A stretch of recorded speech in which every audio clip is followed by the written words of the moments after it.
Selamat malam untuk Sudah. baik dokter. Selamat malam untuk Dokter Neriana, selamat malam juga untuk teman-teman residen semuanya dan ada sepertinya ada dokter muda juga, selamat malam. Pada malam hari ini saya akan membawakan topik mengenai konsep-konsep dasar tentang operasi-operasi aneurisma.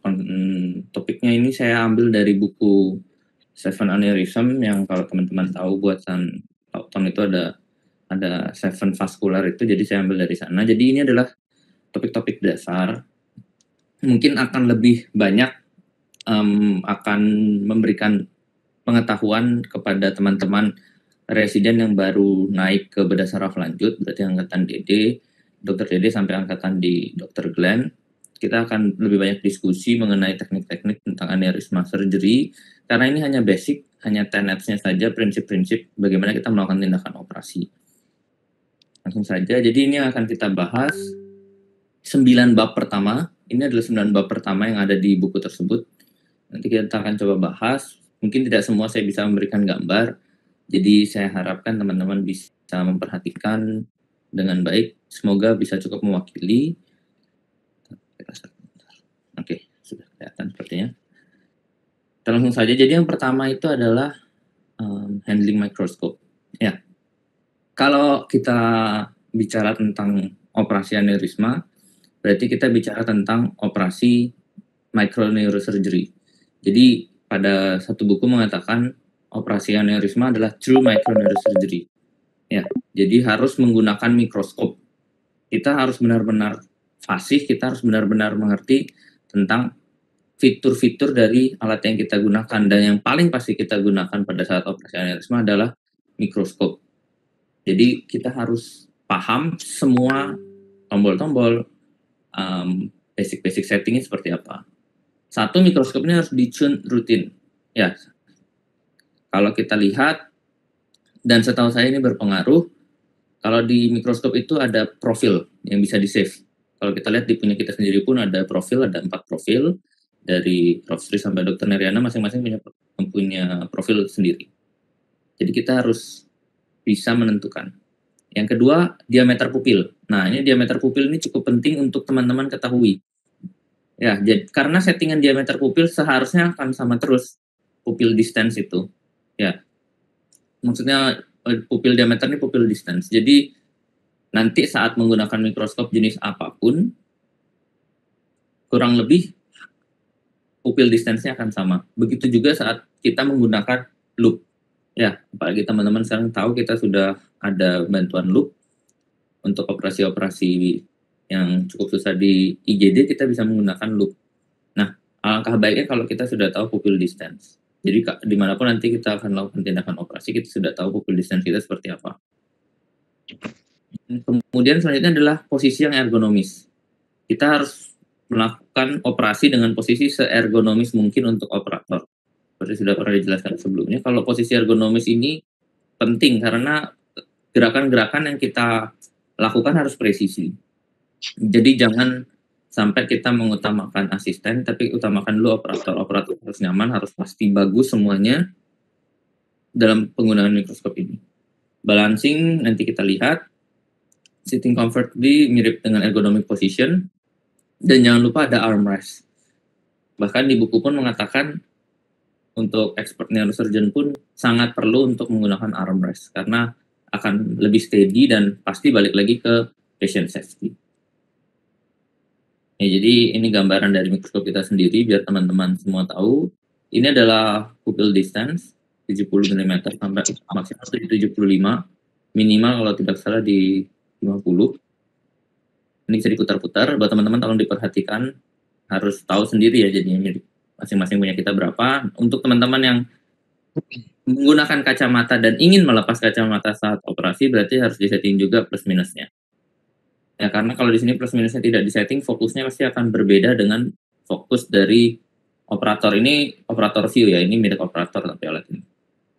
Kalau memang minus 2 dan lepas kacamata ya silahkan disetting ini minus 2, ini yang kiri matanya berapa. Kalau pakai kacamata cukup dinetralkan ya. Jadi nanti pun kita harus tahu kalau misalkan setelah ada konsulen kita yang setelah mengerjakan operasi pun kita harus tahu. Jangan kita langsung menggunakannya karena nanti akan kecele. Saat kita mengatur fokus, teman kita yang di sebelah asisten fokusnya akan berbeda dengan fokus kita, padahal ternyata pengaturan kita yang kurang tepat. Ya, kurang lebih seperti ini. Ini dari samping, ini bisa diatur, ini semua bisa ditekuk, dan ini itu bisa, kalau nanti dilihat lagi, ini tuh ada satu part yang bisa dilepas, biasanya untuk operasi-operasi sitting position, ya, bukan untuk aneurisma biasanya.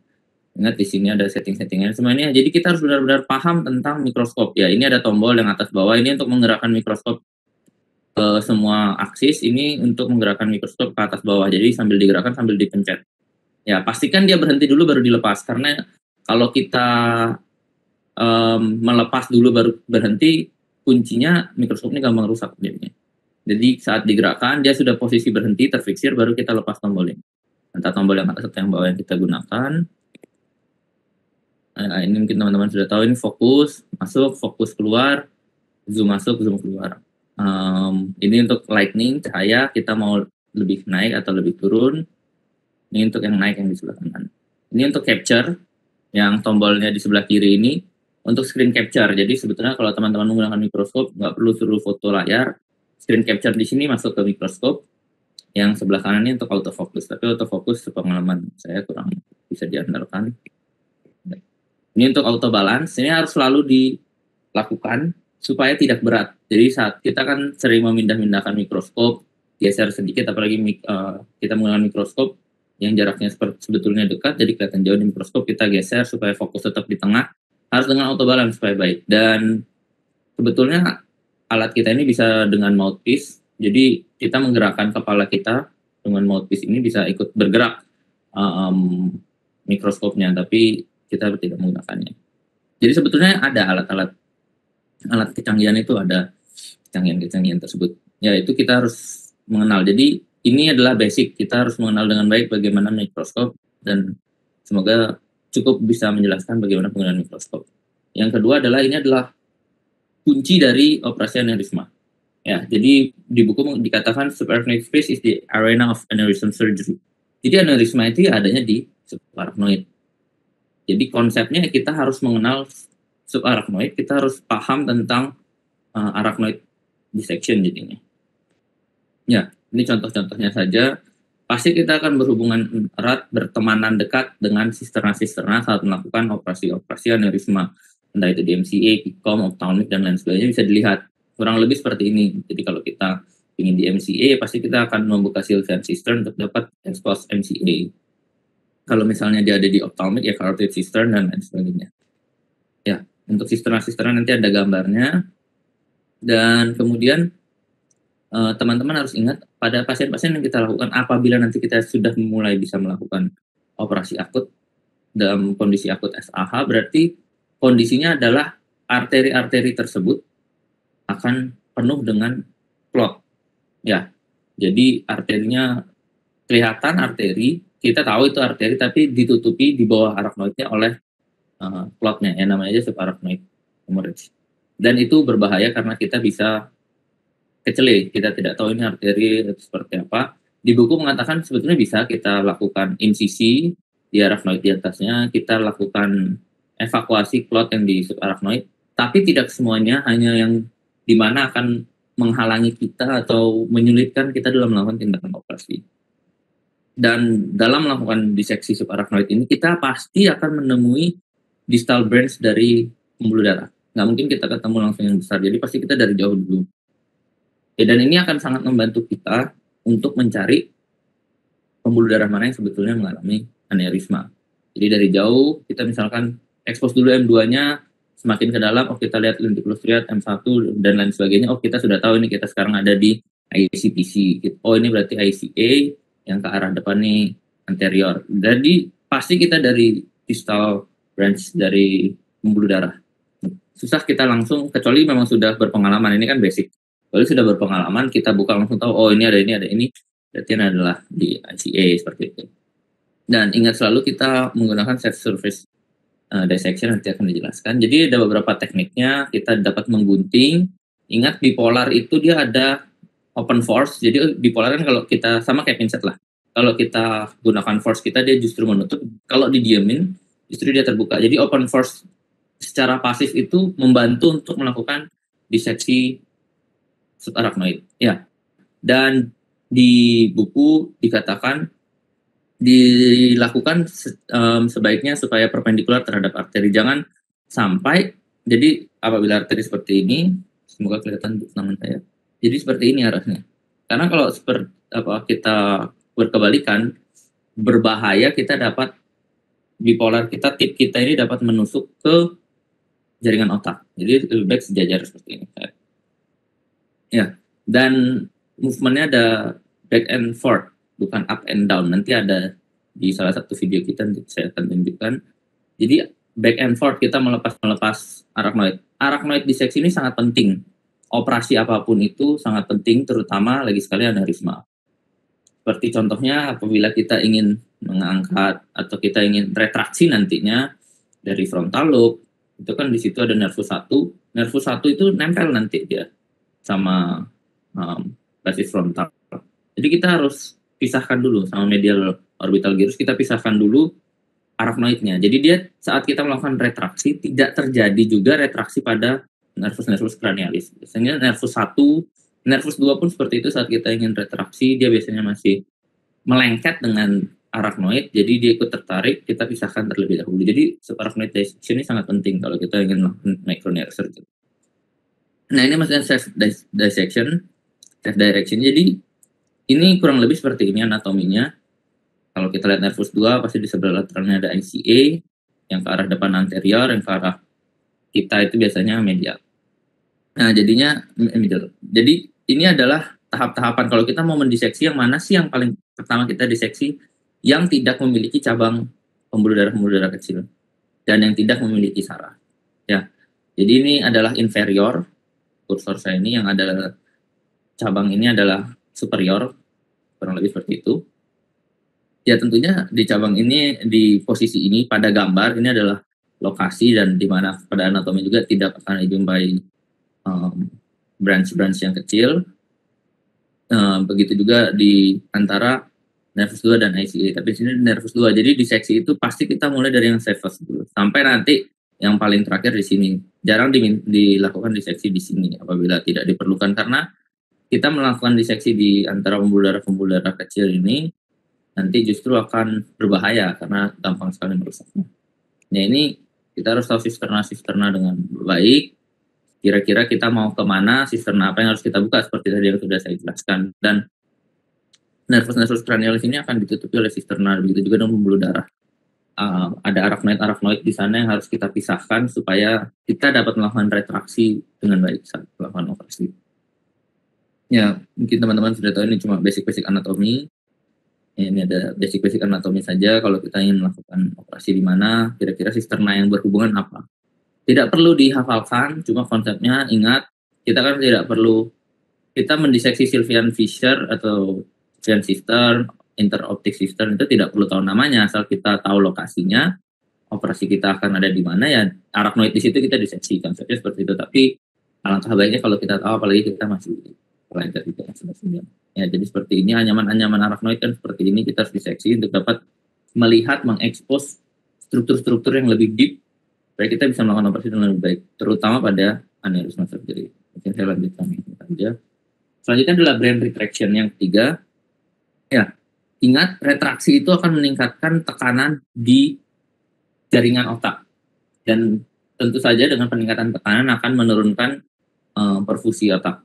Ya, dan tanpa melakukan retraksi kita tidak dapat melihat struktur-struktur anatomi yang penting. Oleh karena itu retraksi sebetulnya diperlukan pada operasi bedah saraf, entah itu nanti menggunakan static atau dynamic retraction. Ya, dan retraksi tidak boleh kita langsung lakukan begitu saja, karena otak itu mempunyai tekanan tersendiri seperti kita tahu. Dan saat kita melakukan retraksi di mana kita memberikan tekanan yang berlawanan, itu dapat menimbulkan cedera. Ya, jadi number one, best retractor is no retractor.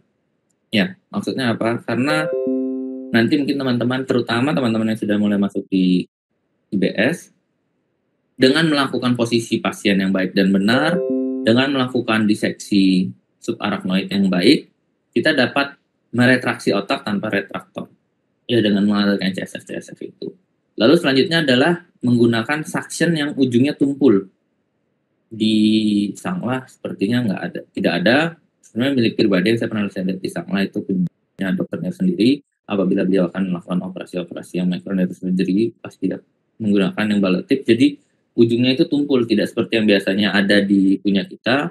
Ujungnya tajam, jadi saat melakukan retraksi itu dapat merusak jaringan otak. Ya, jadi retraktor itu mungkin teman-teman pernah lihat retraktor spatel itu kan kita biasa bilang retraktor, tapi jangan lupa ada dynamic retraction.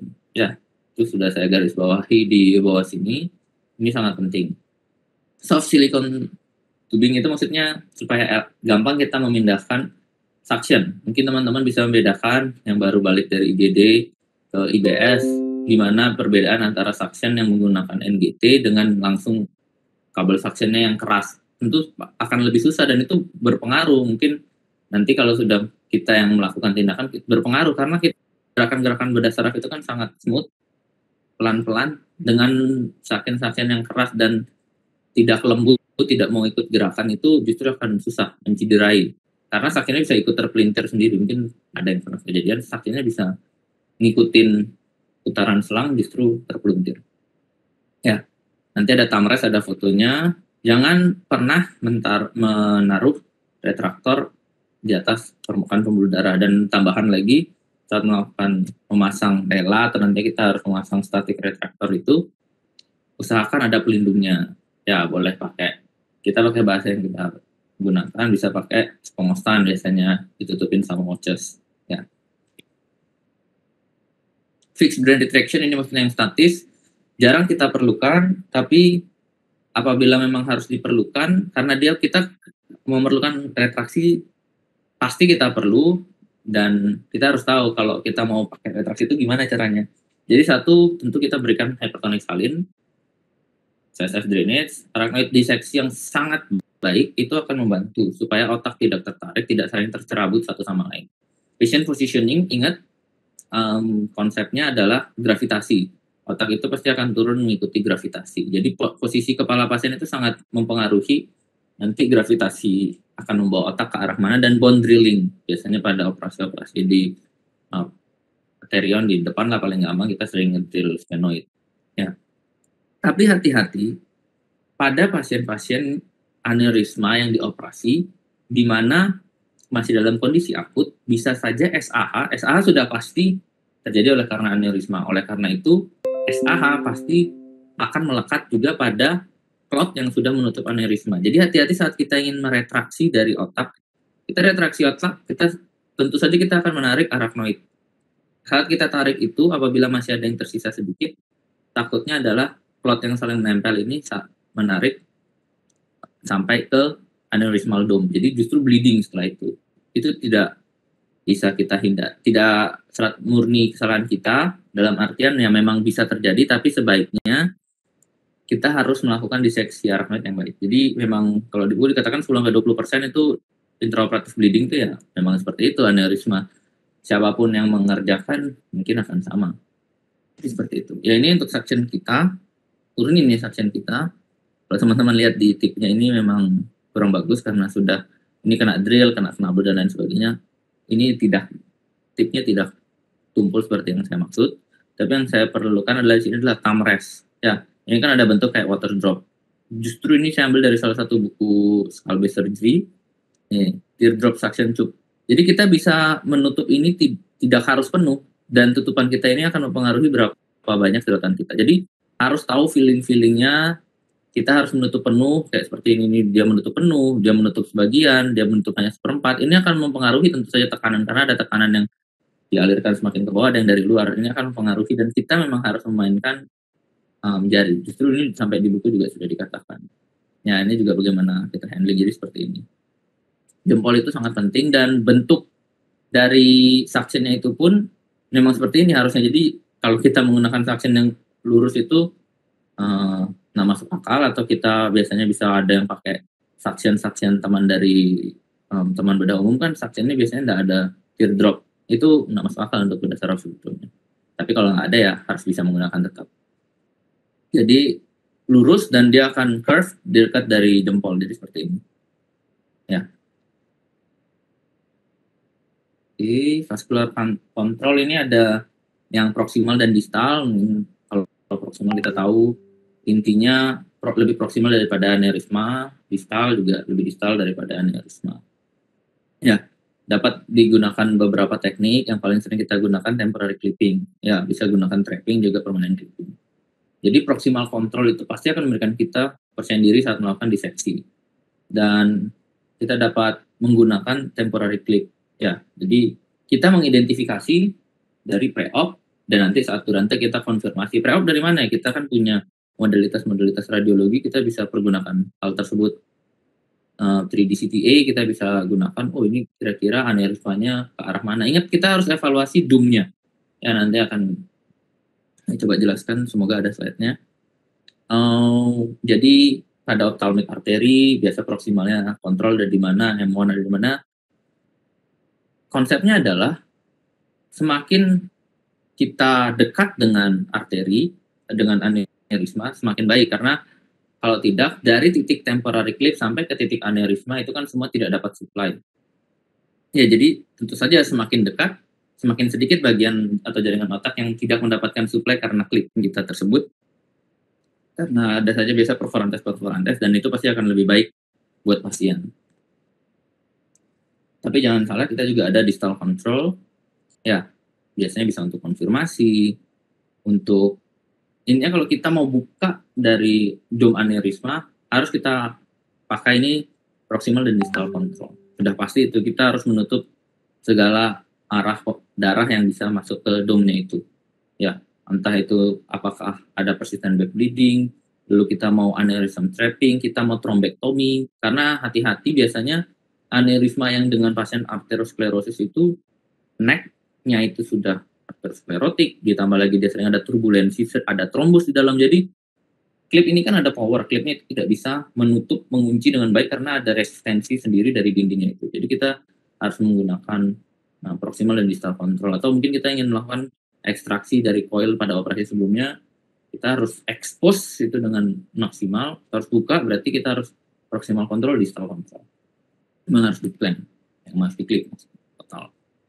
Ya, jadi kita bisa menggunakan temporary clip. Kalau kita cari batasan waktunya, saya sudah coba mencari, ada yang mengatakan batasan paling maksimal itu 93 menit. Ya nggak make sense, tapi buktinya ada yang mengatakan. Kalau di buku ini sendiri tidak disebutkan, ada yang mengatakan 5 menit, ada yang bilang semakin ke sini bisa semakin meningkat hingga 10 menit. Jadi intinya kita pasti menggunakan temporary clip, ya kita harus sadar diri kalau tidak boleh terlalu lama, konsepnya seperti itu. Kalau kita sendiri di Sangla kita 15 menit. Kita akan bekerja sama, selalu minta bantuan teman anestesi, kita fokus operasi, mereka akan membantu kita untuk mengingatkan hal-hal seperti ini. Jadi saat kita akan clipping, kita infokan. Ya jangan dirahasiakan, kita harus infokan ke teman anestesi, kita akan clipping. Oke, mereka nanti akan bantu. Sudah 5 menit, 10 menit. Nah, kalau dari operator rasa ini sepertinya sudah cukup lama, kita lepas dulu temporary clipnya. Karena ini akan membantu dan membuat kita semakin percaya diri saat melakukan diseksi. Saat ada bleedingnya juga pasti akan semakin minimal. Dan konon katanya ini bisa melunakkan dom-dom yang tense. Ya, apabila setelah 1 kali klip dia masih tampak ini tense, kemungkinan dia masih ada aliran aferan dari pembuluh darah lain ya, berarti temporary clip tidak hanya 1. Ya. Cuma ini pasti space consuming karena klipnya lumayan besar, di mikroskop dia akan kelihatan cukup besar, dan tentu saja seperti tadi saya katakan ada brain ischemia, makanya dibatasi, ada waktu, tidak dari awal kita langsung jepit, kita batasi, memang diperlukan kita jepit. Dan kita harus ada yang menggunakan seperti monitoring supaya kita tahu, intraoperatif monitoring supaya kita tahu kira-kira ada permasalahan nggak, terutama apabila pembuluh darah itu untuk area eloquent. Jadi kita sangat penting itu neurosurgeon speed. Speed itu kan berarti kerja cepat sembarangan, tapi kita harus tahu kita juga berpacu dengan waktu, dengan persiapan yang baik dari pre-op. Nah ini untuk yang permanent clipping. Ingat kita harus selalu evaluasi dome itu mengarah kemana. Jadi kan seperti biasa kalau teman-teman pernah, mmm, rekon aneurisma yang pasien yang benar ada aneurisma, pasti dokter Neriana akan meminta kita untuk melakukan bukaan tulang saat nanti kita akan melakukan operasi, kita akan buka tulang seperti apa. Setelah itu kita posisikan kepalanya juga akan seperti itu. Jadi akan kelihatan kita saat operasi itu akan melihat pembuluh darah apa aja sih. Tapi ingat ada jaringan otak di sekitarnya, tidak seperti murni 3D CTA. Kita kira-kira, ada jaringan otak dan lain sebagainya, kita harus melihat dome-nya ke arah mana, kita bisa arah arah masuk kita dari mana, klip kita mau masuk dari mana, itu penting. Mungkin saya agak cepat, skip karena waktu juga sisa 2 menitan. Jadi ini ada simple clipping, basic principle, simple is the best. Jadi selama kita bisa lakukan yang simple clipping, ya lakukan yang simple saja, buat apa kita buat yang aneh-aneh. Dan ya pasti akan lebih hemat biaya, lebih membantu pasien, lebih membantu kita. Ya, untuk yang neuronext. Ada yang multiple clipping yang seperti ini, ya teman-teman bisa lihat.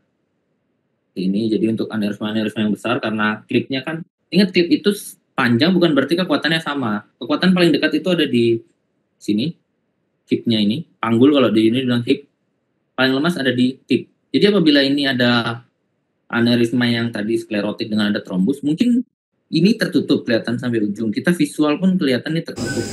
Tapi power di sini akan lebih kuat dibandingkan di sini. Jadinya bisa saja apabila ini ngepas sekali, bisa saja yang di ujung sini tidak tertutup dengan baik, dia masih agak terbuka. Nah, masih agak terbuka gini. Ya, nggak nutup. Nah, itu yang harus diperhatikan, sangat harus diperhatikan. Hati-hati. Jadi kalau kita mau stack clip, mulai dari yang paling dekat dulu, semakin ini yang nomor 2 yang kita pasang nomor 2 dan terakhir. Ya, jadi ada banyak macam permanent clipping, ini sudah bukan basic menurut saya, tapi saya berikan informasi, mungkin juga sudah pernah dibawakan oleh Dr. Nir waktu kita di Bitdeck. Jadi ada banyak sekali teknik-tekniknya. Ini ada yang fenestrated, ya apabila kita ingin melakukan clipping dan di antara kita dan aneurisma, di antara kita ada di kursor saya sini, dan aneurisma yang ada di sana ada pembuluh darah yang melintang. Nah, kita buat yang fenestrated. Ya, kurang lebih seperti itu. Fenestrated ini ada bolong di tengah-tengahnya, pembuluh darahnya masih lowong. Ya, hati-hati, selalu hati-hati, selalu perhatikan ada tidak perforantes, terutama di cabang-cabang proksimal M dan A. Ya, ada yang kayak gini. Jadi ini hanya variasi-variasi saja. Yang tandem clipping fenestrated ini biasanya, ini kita adanya di arah atas ini, ada pembuluh darah dulu baru aneurismanya mengarah ke sana. Jadi kita harus perhatikan dome ini ke arah mana sih, karena akan membantu kita untuk melakukan planning. Jangan hanya, oh ada aneurisma white neck, tapi kita harus tahu dome ini ke arah siapa, ke arah mana, ke arah depan, belakang, samping, atas, semuanya kita harus mengerti.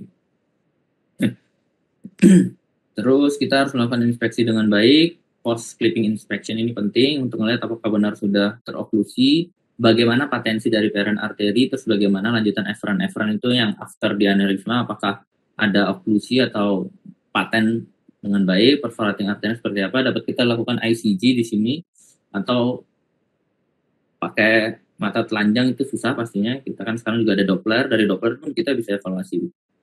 Kalau masih ada di aneurisma, masih ada di newt, berarti kan belum terklip sempurna.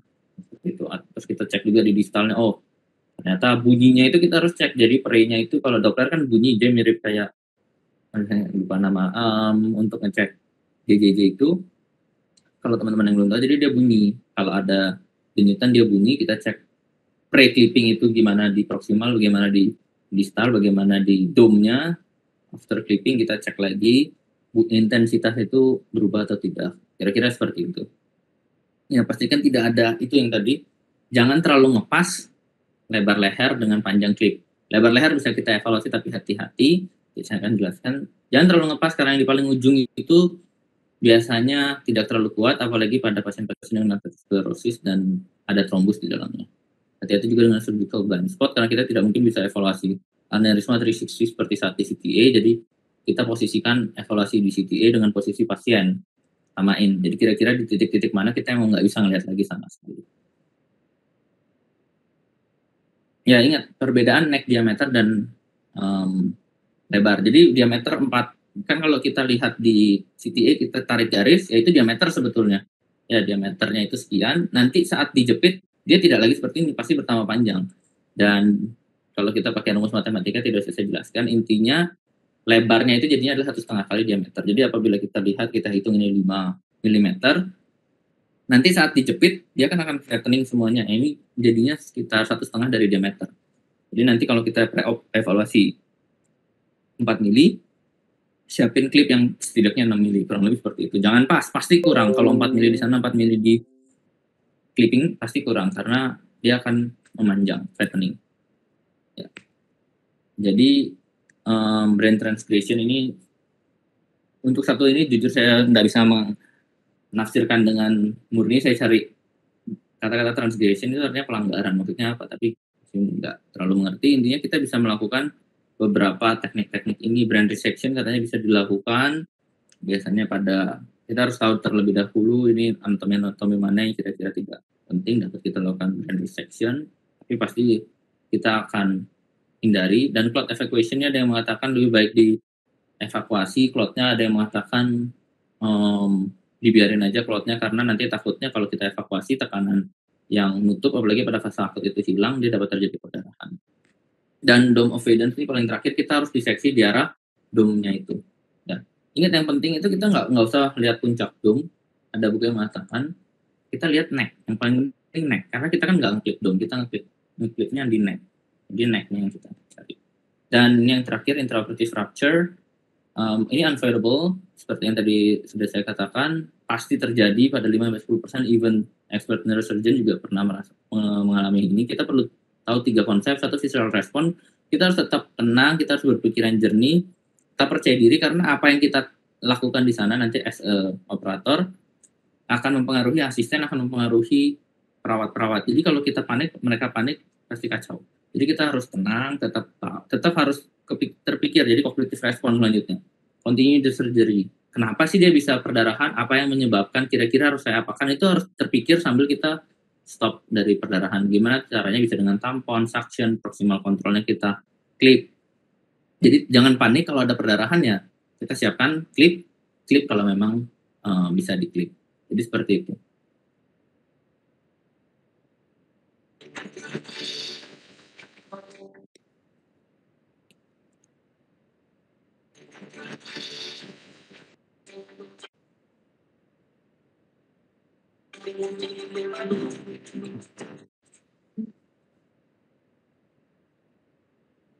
Ya kira-kira seperti ini, mungkin ini saya cepat-cepatin. Nah ini kan 3D, kita bisa tahu, kebetulan yang ini tidak, di video yang ini kita tidak masukkan, tapi kita lakukan preoperative planningnya, posisinya seperti apa, bukan tulang, ini ada aneurismanya di daerah mana, kita harus tahu dome-nya ke arah mana, posisi pasien yang ini kalau mau kita siapkan untuk proximal control yang ada di bawah, kita rotisnya dilakukan.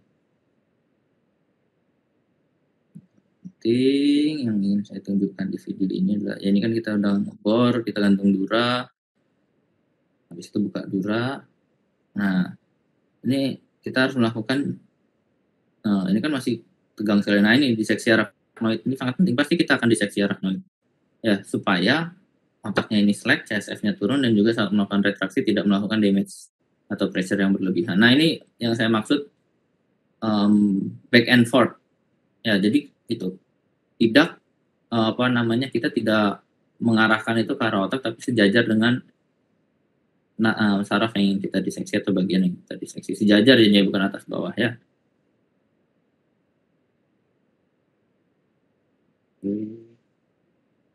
Itu nanti ini kita pasang klip-klipnya, kita cari tahu dulu, oh ini pembuluh darah apa, kita pasangkan klip-klipnya, ada yang di distal klip, ada yang di proximal, ini kan ada yang distal MVA, ini dia isi-isi ininya, aneurismanya, baru kita nanti pasang permanen klip. Ya ada banyak jenis klip, tidak di sini kita bahas, nanti mungkin di kesempatan berikutnya.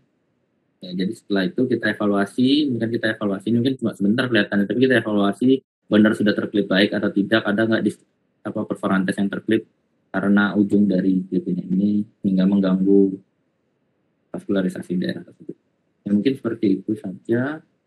Terima kasih atas waktunya, maaf bila berlebihan. Jadi saya harap apabila teman-teman dapat menyaksikan presentasi ini, kita dapat diskusi, dan ini sudah dapat mewakili satu buku bagian awal tenets atau prinsip. Nanti mungkin di fase selanjutnya kita akan bahas tentang konsep-konsep selanjutnya, jadi kita bisa megang buku Seven Aneurysm dengan cukup komplit. Mungkin seperti itu. Terima kasih atas waktunya Dr. Nela dan teman-teman residen.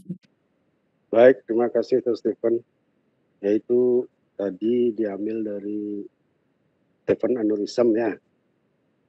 Ya, itu bukunya bagus, Ya, silakan nanti dibaca-baca, sudah ada PDF. Kemudian ya tentu prinsip aneurisma tadi semua harus diketahui bahwa tidak simpel kita operasi aneurisma. Preoperatif itu sangat menentukan. Dan tadi benar, kita siapkan dulu mikroskop, jadi wajib itu punya mikroskop.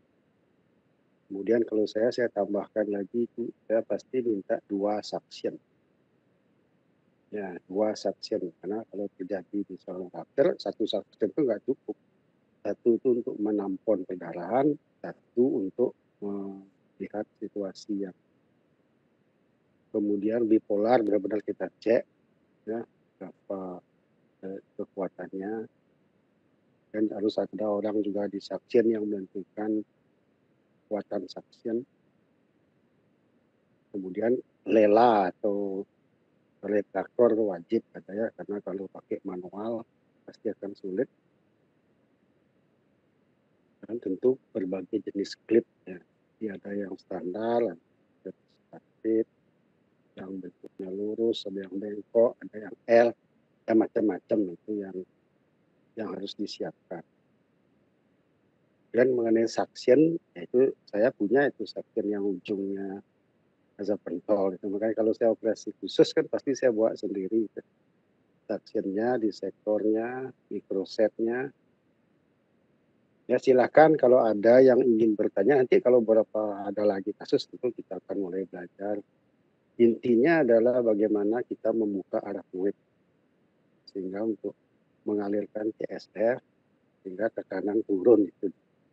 Sama dengan operasi apapun, misalkan operasi MVD pun ya kita harus mengeluarkan LCS dulu sehingga kita harus diseksi arachnoid dulu. Jika LCS-nya keluar, otaknya slack atau rebut, nah baru kita bisa melakukan diseksi ke tempat lain. Sama juga nanti kalau kita mau melakukan apa yang sisternografi itu apa? Yang buano itu? Sisternostomi, dokter. Sisternostomi.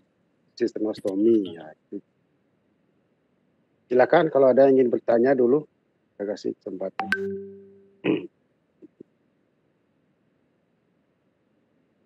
Aja Dr. Buana, Dr. Ya, silakan Buana. Baik, presentasi yang luar biasa sekali mengenai basic terutama ya, untuk masalah dari mulai mikroskop sampai aneurisma. Itu mungkin sedikitnya mengenai, saya mau nanya satu mengenai mikroskop itu, tadi dikatakan paling penting itu pupil distance, itu untuk terutama mikroskop, apakah ada metode khusus? Itu kan baru kita masuk pasti kita mungkin nggak tahu PD kita berapa. Ada metode khusus mungkin yang bisa dilakukan untuk mengetahui pupil distance kita berapa, atau kita coba-coba aja, coba satu-satu aja mana yang enak apa begitu. Mungkin kira-kira pengalaman Dr. Siwan bagaimana. Terus lagi satu untuk diseksi arachnoid, mungkin tadi ada teknik yang tumpul atau mungkin kita buka secara tajam, mungkin dari pengalaman atau mungkin dari ini pengetahuan Dr. Stephen juga lebih bagus yang mana, atau sama saja, atau bagaimana keuntungan kelebihannya menggunakan diseksi tajam, diseksi tumpul untuk diseksi arachnoid. Mungkin itu sementara. Ya, silakan. Izin menjawab, dokter. Jadi untuk yang mikroskop itu memang ada teknik khususnya. Teknik khususnya adalah berteman dengan residen mata ya, karena kalau kita pernah buat kacamata pasti kita mengukur pupil distance. Pupil distance cukup diukur dengan dari luar pun bisa kan kelihatan pupil seperti apa. Kalau benar-benar mau tahu belum pernah pakai mikroskop sama sekali, kita bisa ukur sekarang pupil distance hanya dengan penggaris saja bisa kita lihat. Pupil distance kan ada outer sama inner. Jadi kalau buat kacamata kalau perhatikan ada 62/64 berarti inner distance 62, outer distance 64. Kira-kira seperti itu. Jadi teknik khususnya adalah bertemanlah dengan teman di residen mata untuk ngecek. Lalu untuk diseksi sendiri memang ada diseksi yang secara tumpul, ada juga diseksi yang secara tajam. Kalau dari apa yang pernah saya baca, pengalaman dan diajarkan, usahakan selalu diseksi secara tajam. Mungkin kebetulan tadi Dr. Buana menanyakan tentang diseksi arachnoid, saya tambahkan juga nanti sedikit tentang retraksi otak. Jadi kita diseksi utamakan pertama secara tajam, apalagi belum ada space yang terbentuk sama sekali. Utamakan secara tajam terlebih dahulu, baru setelah itu bisa secara tajam, bisa secara tumpul. Kalau di buku pun secara tumpul disarankan pakai opening force dari bipolar. Jadi kita mendiseksi sambil pakai suction, kita diseksi, kita buka pakai bipolarnya itu kita bisa melihat. Tapi pertama kali buka harus tajam. Jadi seperti itu. Terus tadi yang maksud saya lagi satu adalah setelah kita melakukan diseksi itu sudah lengkap, kita dapat expose pembuluh darah dengan baik, dengan maksimal. Hati-hati ada pembuluh darah yang kelihatannya misalkan mengarah ke temporal, kita harus pastikan dia masuknya ke temporal apa dia melingkar terus justru dia ke arah frontal. Karena saat kita akan melakukan retraksi atau diseksi ke depan selanjutnya adalah kita harus menarik pembuluh darah ini bukan ke arah temporal justru. Dia kelihatannya ke arah temporal tapi dia nipu, dia ternyata ke arah frontal. Sama juga dengan kayak misalkan kita operasi tumor, ada pembuluh darah ini kayaknya masuk atau cuma lewat. Nah, kan kita harus bedain ini cuma masuk apa dia asal lewat. Kita harus cari oh benar dia ke arah frontal. Nanti arah pembuluh darah yang kita diseksi juga ke arah frontal. Tapi untuk menjawab pertanyaan tajam atau tumpul, yang tajam itu untuk di awal, untuk selanjutnya bisa digunakan yang tumpul, dan yang tumpul itu pun dapat membantu kita untuk mengecek anatomi. Jadi oh ini pembuluh darahnya kira-kira atau aneurismanya ini kan kita palpasi kira-kira dia tense atau tidak. Terus kira-kira ada trombus nggak di dalamnya. Kira-kira sklerotik nggak, ini akan susah nggak untuk di clipping. Mungkin seperti itu. Mungkin ada tambahannya Dr. Narena. Terima kasih. Ya, tentu nanti melihat situasional. Lebih banyak mungkin secara tajam. Yang pertama ya tentu kita harus buka dulu organoid itu. Kita gunakan needle untuk membuat lubang. Nah, setelah itu kita lihat kalau dia ternyata space-nya luas, ya tajam lebih enak, lebih cepat. Cuma nanti begitu dekat pembuluh darah, kita harus hati-hati, jangan terus main tajam. Pakai dulu disektor untuk mengecek, untuk membebaskan dengan sekitarnya. Kalau udah yakin dia terbebas dari pembuluh darah, ya gunakan lagi tajam. Tapi kalau masih ragu ya pokoknya pakai. Tapi sebagian besar pasti tajam lebih cepat dan lebih aman. Oke, silakan ada lagi. Baik, menurut semua dokter.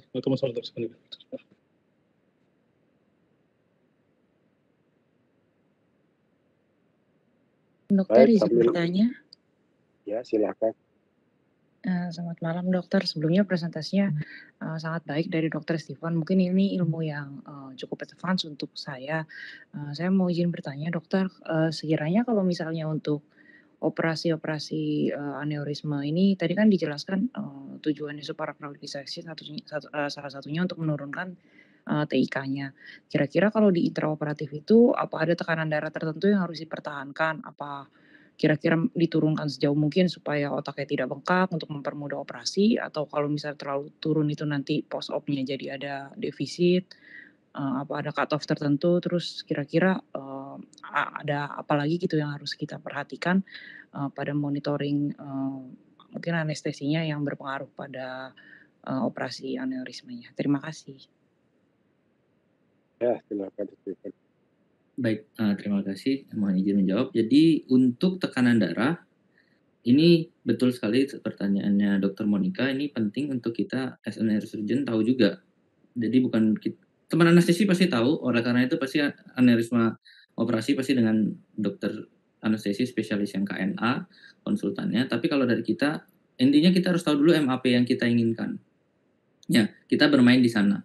Tidak perlu terlalu tinggi, tidak perlu terlalu rendah. Justru kalau terlalu rendah takutnya vaskularisasi tidak baik, edem justru otaknya kan. Jadi tetap jaga saja di MAP yang normal. Nah, tambahan adalah pada saat melakukan temporary clipping, ada yang menganjurkan kita meningkatkan tekanan darah. Tidak ada secara objektif. Kalau ingin angka, kita hanya bisa membicarakan MAP normal. Jadi back to basic aja. MAP normal berapa, ya kita mainkan saja di sana. Cuma saat kita lakukan temporary clipping, kita harus ada yang mengatakan kita boleh menaikkan tekanan darahnya. Ya, kalau operasi tentu saja kita tidak mungkin bermain di tekanan darah yang terlalu tinggi, basic operasi, karena kita susah melakukan kontrol perdarahan, nanti perdarahan justru jadi banyak. Jadi kita ambil baseline MAP ini aja. Kalau otak kan biasanya baseline-nya 70 sudah bisa. Nanti saat melakukan, misalkan memang kita ingin menaikkan dari tekanan darahnya, kalau di buku bisa dilakukan pada saat melakukan temporary clip, ya kita bisa minta sekali lagi basicnya adalah MAP. Ya jadi mungkin back to basic aja kita. Kira-kira seperti itu Dr. Monica, semoga bisa menjawab. Ya, prinsipnya adalah sebelum operasi, saya pasti selalu minta tensinya bawah 100. Jadi tadi tujuannya supaya tidak kita susah mengontrol pendarahan. Pak kulit kalau tensi tinggi pasti minta 100 juga. Nah, nanti setelah terclipping baru kita minta boleh lebih. Pada saat clipping baik temporary maupun permanen itu kita memberitahu anestesi yang diperlukan tadi agar diberikan obat-obatan tambahan untuk otaknya ya, misalnya mereka akan menambahkan protokol, kemudian menjaga stabilan tensi, ya, mereka yang mengatur semua itu supaya tidak terjadi lonjakan. Ya, nanti itu mereka tidak perlu khawatir, kita tinggal menginfokan ke anestesi, maka anestesi yang akan menjaga. Itulah gunanya punya teman di anestesi. Kalau saya punya teman di semua lini, ini gampang buat apa aja. Ya silakan, ada lagi? Izin bertanya dokter. Ya silakan, Pin. Siapa Dede? Terima kasih dokter Stephen untuk pembahasannya. Menarik sekali. Izin bertanya dok, terkait dengan mungkin konsep retraksi tadi. Itu satu hal yang berharap. Saya ingin bertanya tentang konsep dinamik retraksi. Halo Dede. Suaranya jauh sekali, nggak kedengaran. Iya dok. Nggak jelas suaranya.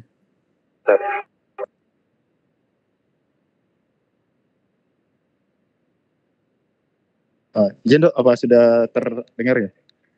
Nah ini baru jelas nih. Tadi gimana itu? Oke, boleh. Baik, terima kasih Dr. Stephen. Saya ingin bertanya tentang konsep di dynamic retraksi, dok. Pada Dr. Stephen, mungkin prakteknya pada saat misalnya kita lakukan di operasi IGD misalnya dok, bagaimana kita menerapkan praktikal konsep dynamic retraksi ini, misalnya saat kita evakuasi ICH seperti itu misalnya dok, apakah ada batasan-batasan? Soalnya selama ini kan kita manual menggunakan spatel dan tangan. Dan kita takut juga kadang-kadang setelah kita melakukan retraksi, tampak juga kadang-kadang ada SAH seperti dok. Apakah bagaimana tips dan triknya, dan apakah ada mungkin di buku dijelaskan objektifnya bagaimana kita melakukan dynamic retraksi yang baik? Terima kasih dokter. Iya, terima kasih untuk pertanyaannya Dokter Dede. Jadi untuk retraksi itu kita harus tahu, misalkan ini kan kita ambil settingannya di IGD ya. IGD palingan yang butuh retraksi yang paling mungkin adalah spontan ICH. Jadi kita harus tahu, kita harus mengambil seberapa banyak itu dulu, karena tidak harus 100% darah kita habiskan, clot kita habiskan baru pasien selamat, tidak. Ini kan kita melakukan dekompresi, ingat konsepnya kita melakukan dekompresi.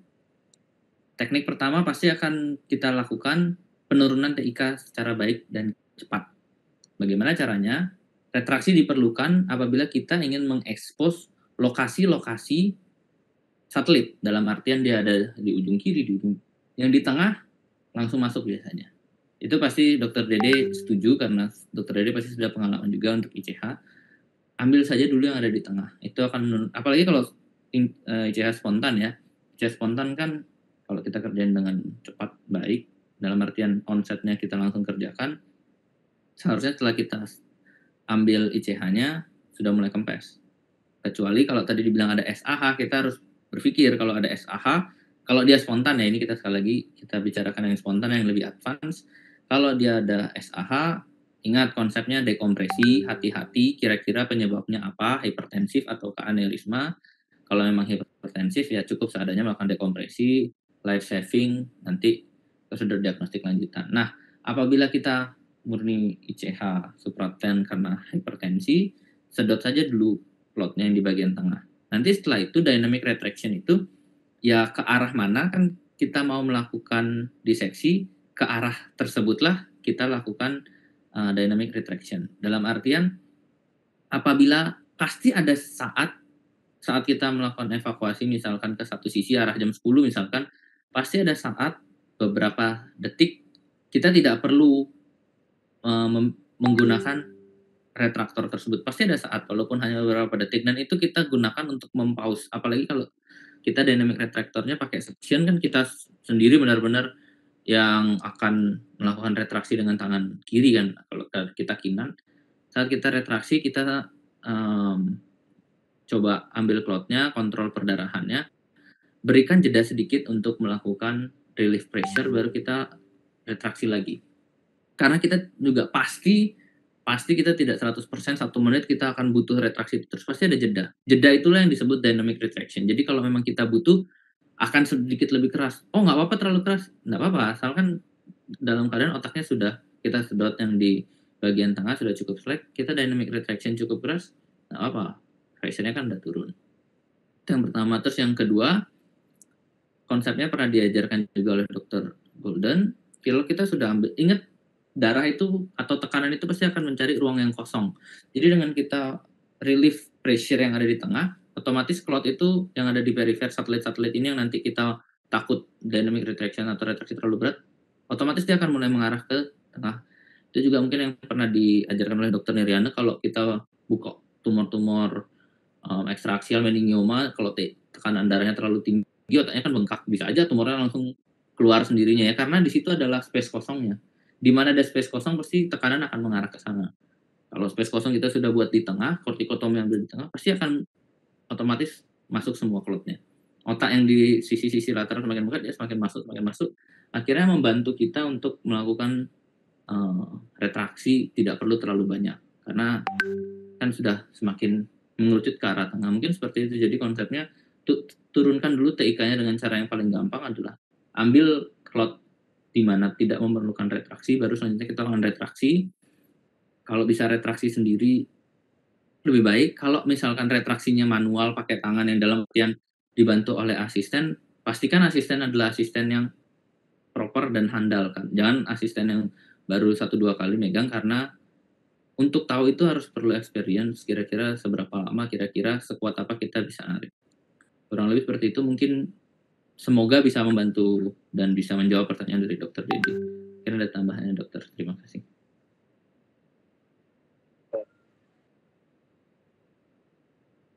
Baik, saya rasa sudah cukup dari sampaikan berikutnya.